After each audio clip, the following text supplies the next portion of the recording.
Salut, j'espère que vous allez bien. Je suis ravie aujourd'hui de vous retrouver pour une nouvelle vidéo où j'ai trouvé un petit peu le concept comme ça. Je me suis dit, si je vous faisais une vidéo comme ça, parce que j'avais envie de filmer, je ne savais pas trop quoi, et là je me suis dit, et si je vous parlais de ma pile à lire? Parce qu'il faut dire que la pile à lire change en fonction des années par rapport à l'organisation, le rapport que j'ai avec ma pile à lire, ma manière de consommer et d'acheter, de revendre, etc. Donc je me suis dit pourquoi ne pas faire un petit topo sur qu'est-ce qu'il en est de ma pile à lire actuelle et comment je l'ai fait pour en venir à cette pile à lire actuelle. Ce n'est pas une pile à lire de il faut faire comme ça, pas du tout. C'est juste moi comment je fonctionne, moi comment j'ai trouvé ma propre organisation et comment j'ai pu construire mon rapport au livre que j'ai actuellement. Il y a des choses qui sont améliorées, ça je ne dis pas le contraire, mais j'avais juste envie de vous faire une petite vidéo blabla où je discute avec vous un petit peu de ma pile à lire. Pour commencer avec le concret, il faut savoir que j'ai pu dépasser dans ma pile à lire la barre des 150 livres à une période, je ne sais plus exactement quand, mais je me suis réellement mise à lire avant le Covid pour le coup, et au moment où je me suis réellement mise sur les réseaux, c'est à la période du Covid et après, où là vraiment ça s'est développé. Mais je lisais déjà avant le Covid, mais disons que je lisais plus dans mon coin entre guillemets, puisque voilà, je ne partageais pas tout ça avec tout le monde. Donc je pense que c'est aussi venu de là, mais je lisais déjà avant et j'ai toujours plus ou moins lu. En tout cas, donc comme je vous ai dit, j'ai pu dépasser la barre des 150 livres dans ma pile à lire, et là c'est quelque chose qui me rendait vraiment mes limites malade, où je me disais mais c'est pas possible, mais je me sens pas en accord avec ma pile à lire, j'ai trop en fait, j'étouffe, et j'ai dû faire un grand tri et maintenant je ne fais plus du tout la même chose. En tout cas ma pile à lire actuelle, j'ai pu commencer l'année avec une pile à lire de très exactement 68 livres, je compte vraiment toutes mes lectures. Il faut savoir que ma pile à lire c'est la bibliothèque en bois qui est derrière moi parce que je trie les livres lus et les livres non lus. Ma pile à lire actuelle oscille parce que entre le moment où je vous publie, enfin où je filme cette vidéo et le moment où elle sera publiée, ça varie un petit peu, mais pour le moment j'ai, on va dire, entre 60 et 65 livres, donc je continue de diminuer un petit peu ma pile à lire. Je ne veux pas tomber à une pile à lire de 10 livres parce que ce serait pas assez tout simplement, mais disons que je continue raisonnablement de la faire baisser tout en pouvant me faire plaisir à côté. Quel est mon rapport à ma pile à lire? Il faut savoir que mon rapport actuel est sain avec ma pile à lire, parce que pendant très longtemps je me suis dit mais j'ai trop de livres, mais j'achète, ou alors justement j'achetais en me disant il va être trop bien et en fait il restait des années dans ma pile à lire, ou alors j'adore, je veux avoir plein de livres dans ma pile à lire, ou justement bah voilà j'ai acheté pour faire des book hauls, pour tout ça, et en fait ce n'est plus du tout quelque chose qui me correspond. Moi il faut savoir que j'achète maintenant très peu de livres neufs, mais ça j'y reviendrai un petit peu après, mais je n'achète quasiment plus. Je reçois en service presse par des auteurs, je prends en boîte à livres, en brocante, mais j'en ai plus du tout autant. En tout cas j'ai plus 20 livres par mois qui rentrent dans ma pile à lire maintenant, ce n'est plus du tout le cas. Si j'en ai 5, on va dire que c'est une moyenne, parce qu'il y a des mots où je vais pas du tout acheter, il y a des mots où je vais en acheter 5, ou je vais en recevoir 5, ou alors je vais juste en avoir 5 nouveaux.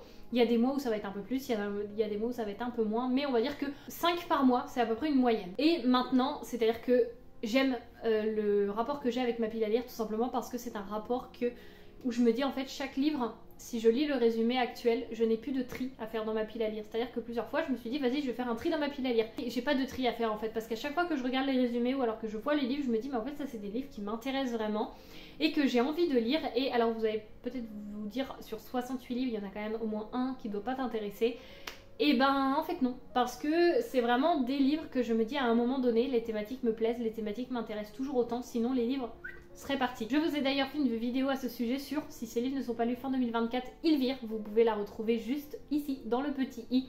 Mais en tout cas, sinon, on va dire que j'ai quand même des livres actuels qui me font actuellement envie dans ma pile à lire. C'est-à-dire que si je ne sais pas quoi lire, peu importe, bon, souvent je choisis mes livres, mes lectures en fonction de ce que j'ai envie de lire sur le moment.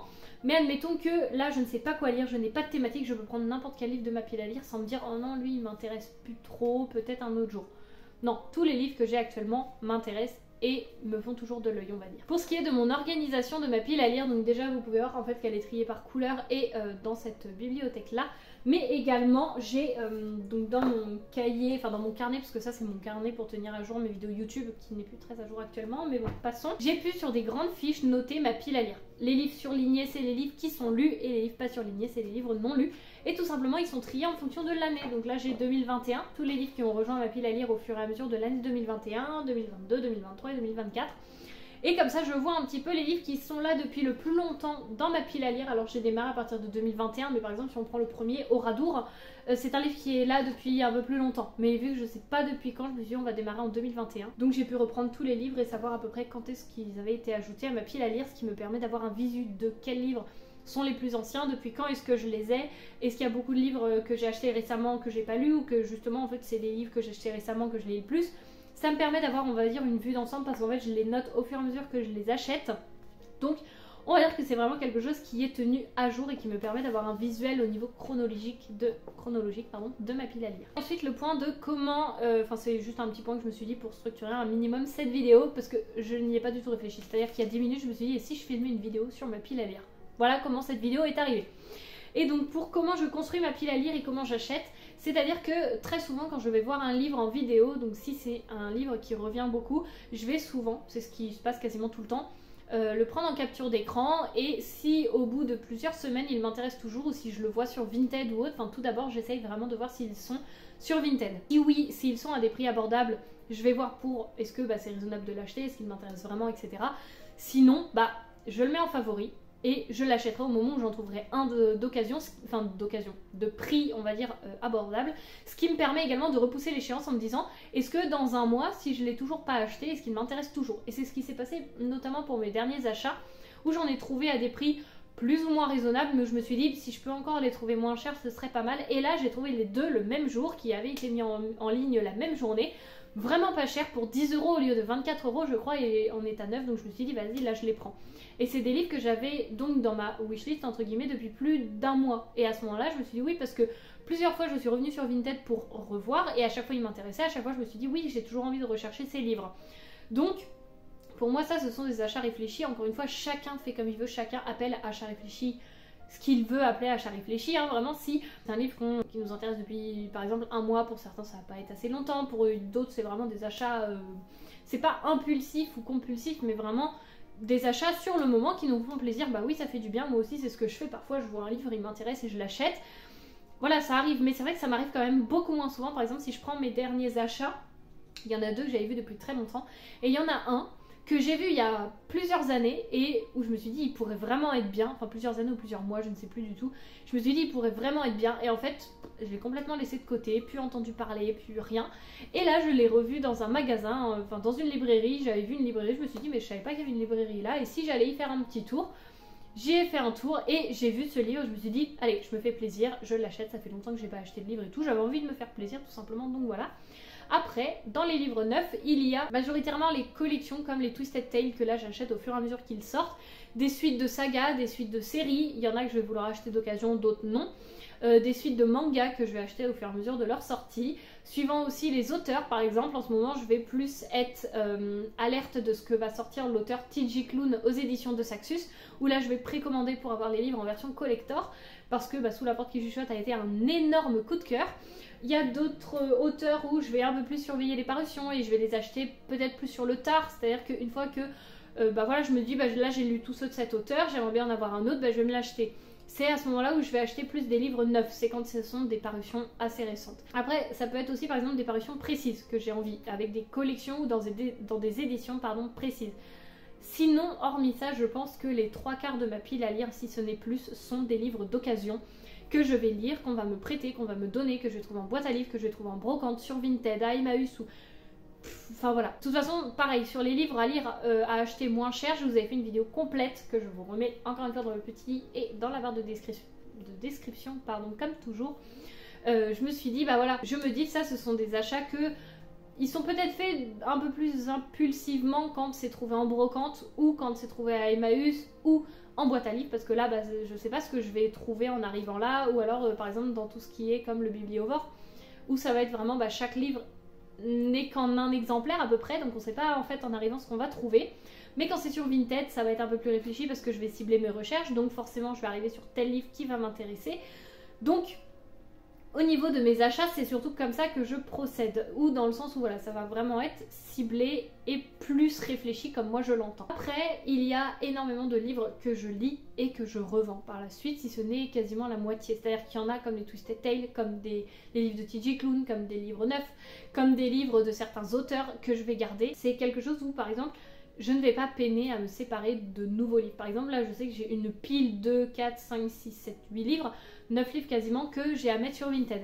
C'est juste que je prends pas le temps de le faire pour le moment. Mais c'est des livres que j'ai beaucoup appréciés, vraiment. Il y a des livres, c'était pas des coups de cœur, mais parce que quand c'est des coups de cœur, généralement, je les garde. Mais des livres qui vraiment pour le coup, je les ai quasiment tous vraiment appréciés. Je vois pas toute la tranche de tous les livres, mais franchement, c'était des très très bonnes lectures.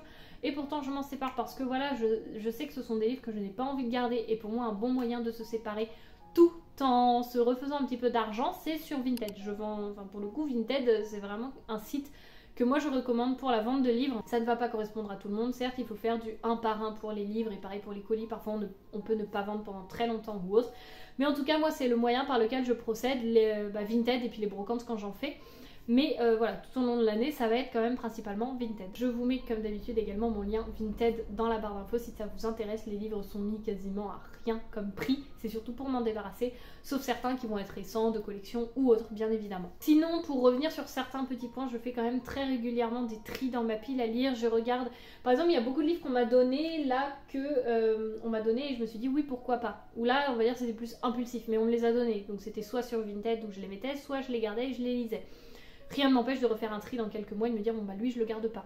Et c'est sûrement ce qui va se passer, où je vais refaire des tris, parce que j'en fais très régulièrement, j'adore trier, j'adore me séparer, ranger, enfin j'aime beaucoup voilà, faire du renouveau. C'est aussi pour ça que j'ai besoin d'avoir une petite pile à lire entre guillemets, parce que pour certains 68 livres ça va être énorme, pour d'autres ça va être rien du tout, pour d'autres ça va être la moyenne, pour d'autres ça va être un petit peu excessif, enfin voilà, vraiment c'est comme chacun l'entend. Mais en tout cas, moi c'est vraiment dans mes bibliothèques, après j'ai besoin d'avoir les livres que je veux garder et pas des livres où je me dis lui j'ai pas trop aimé mais bof, lui non ça a été... Non, moi j'ai besoin de voir les livres et d'avoir une bibliothèque qui me représente avec mes goûts littéraires, les livres qui m'ont intéressé et tout. Moi c'est comme ça que je fonctionne. Il y en a qui vont garder tous les livres, il y en a d'autres qui vont se dire une fois de toute façon que c'est lu ça ne va pas être relu, ou alors moi je ne fais pas de relecture donc je les vire tous. Moi oui, il y en a beaucoup, je sais pertinemment que je ne vais pas les relire, mais j'aime bien les avoir avec moi parce que je me dis c'est vrai que j'ai lu lui et ça parle de ça et ça parle de ça, ou alors parfois j'aime bien les reprendre et en lire un passage, ou en lire ou regarder les illustrations ou relire le résumé. C'est tout bête, mais ça me fait plaisir. Et il y en a voilà, où je vais recommander les titres, par exemple je vais regarder, je vais dire bah oui lui tu peux lire lui si telle thématique t'intéresse ou pas. Enfin voilà, moi je fonctionne où j'aime beaucoup trier, mais j'aime bien garder aussi les livres qui me représentent et je trouve que c'est important. Mais encore une fois, chacun fait comme il l'entend. Pour la pile à lire, c'est pareil, ça dépend. Chacun achète comme il veut. Il y en a qui n'ont pas forcément de pile à lire. Moi, dans ma pile à lire, je ne compte pas les livres audio. Il y a beaucoup de livres que j'ai dans ma pile à lire, entre guillemets, de livres audio, que c'est des livres que je n'achèterai pas, mais où je me dis pourquoi pas les écouter, dans tous les cas. Ou des témoignages que j'ai, où je les écoute, parce que c'est plus facile d'écouter un témoignage que de le lire. Après, ça dépend comment est-ce qu'on veut faire. Par exemple, je pense notamment à Magic Charlie. On en entend beaucoup parler. Moi, c'est pas forcément une lecture, une trilogie que j'ai envie d'acheter parce que je me dis, j'ai pas forcément envie d'acheter une trilogie. Magic Charlie, c'est peut-être un peu trop jeunesse pour moi ou autre. Et ben, j'ai trouvé la solution, je suis en train de l'écouter en audio parce que pourtant, c'est un livre qui, de par sa notoriété et tout, bah, je me dis, ça a l'air quand même sympa. J'ai quand même envie d'avoir la référence, de me dire, oui, j'ai lu Magic Charlie pour vous dire un petit peu, bah. Et honnêtement, oui, c'est un peu une référence parce que pour moi, ça regroupe plein d'univers différents. Et tout ça pour vous dire que oui, je suis en train d'écouter Magic Charlie. Au moment où je vous filme cette vidéo, je suis en train d'écouter le tome 2 lors de mes trajets en voiture. Mais en tout cas, voilà, c'est pour moi une pile à lire à part que je ne compte pas dans ma pile à lire de livres, entre guillemets, réels, papier à lire. Donc c'est autre chose. Mais encore une fois, tout dépend de chacun. Sachant qu'il y a là des livres, il y en a en dessous et tout en bas, il y a quelques BD et romans graphiques. Pour faire un petit bilan, je dirais qu'actuellement, c'est une pile à lire qui me convient totalement. Avec des livres que quand je les regarde, je me dis, en fait, certains, mais je me dirais quasiment, j'ai envie de le prendre pour le commencer alors que je suis déjà en train de lire un livre. Donc c'est là où je me dis, j'ai quand même bien ciblé mes goûts littéraires. Ou maintenant, quand les gens me disent, bah je sais pas quoi t'offrir comme livre, plutôt que de dire, j'aime bien tel genre ou tel genre, moi je dis si vraiment tu ne sais pas quoi m'offrir, je te fournis la liste des livres. Plutôt que d'acheter au risque d'avoir un livre qui traîne et qui n'est pas lu, je préfère fournir une liste. Par exemple, je sais que, admettons, je vais vous dire, j'ai une wishlist de 15 livres. Pour vous donner un exemple bateau. Je vais donner les 5 premiers livres, je sais pas moi, à mes parents, les 5 prochains à un tel et les 5 prochains à un tel. Comme ça, je suis sûre qu'ils peuvent piocher dans cette wishlist sans que les achats se fassent en double. Et je pense que c'est aussi un bon moyen d'être sûr d'avoir un cadeau qui nous convient, tout simplement parce que faire un cadeau juste pour faire un cadeau, personnellement, je n'en vois pas l'intérêt, au-delà du geste qui est très gentil. Mais si c'est un livre qui ne nous intéresse pas, moi perso je n'en vois pas l'intérêt, parce que c'est un livre qui va dormir dans la bibliothèque alors qu'il pourrait être lu, qu'il pourrait voyager et réellement être aimé à sa juste valeur par des gens qui savent l'apprécier. Et juste parce que nous, bah voilà, ça va pas être notre genre, donc il va rester très longtemps dans la pile à lire, ce qui est tout de même assez dommage. Donc voilà pour ce qui est de cette vidéo, j'espère qu'elle vous aura plu, que la thématique vous aura intéressé et le contenu vous aura peut-être intéressé. Je vous avoue que je l'ai fait complètement à la one again, comme on dit, parce que je ne l'avais pas du tout préparé. Pour vous dire, voilà, j'ai vraiment rajouté au dernier moment pâle du début 68, actuel 60-65, et les questions, mon rapport, mon organisation, comment je construis ma pile à lire et comment j'achète. Vraiment, ça a été fait il y a 5 minutes, 5 minutes avant de vous filmer la vidéo, donc pas du tout préparé, pas du tout organisé. En tout cas, je pense que c'est aussi sympa de temps en temps de faire des vidéos un petit peu plus spontanées. Je pense que c'est un petit peu plus authentique, etc. Et ça évite de trop réfléchir, de dire ouais, je pourrais parler de ça et de ça et de ça, et de faire en fait une vidéo qui suit trop des titres et des sous-parties. Enfin, vous voyez, je me dis, le fait de parler comme ça, je vous dis spontanément ce que j'ai à vous dire, pardon. Peut-être que dans 15 minutes, je me dirais ah, mais j'ai pas parlé de ça, et ben c'est pas grave, c'est pas grave. Je vous en ai pas parlé, mais je vous ai parlé de là actuellement, ce que je voulais vous dire sur ma pile à lire. J'ai pas grand chose de plus à vous en dire, peut-être qu'un petit tour de ma pile à lire vous plairait, je ne sais pas, peut-être, n'hésitez pas à me le dire. En tout cas voilà pour ce qui est de cette vidéo, j'espère en tout cas que vous aurez encore une fois passé un très bon moment, que ça vous aura intéressé, que la thématique vous aura plu, et puis moi je vous dis à la semaine prochaine pour la nouvelle vidéo. Salut!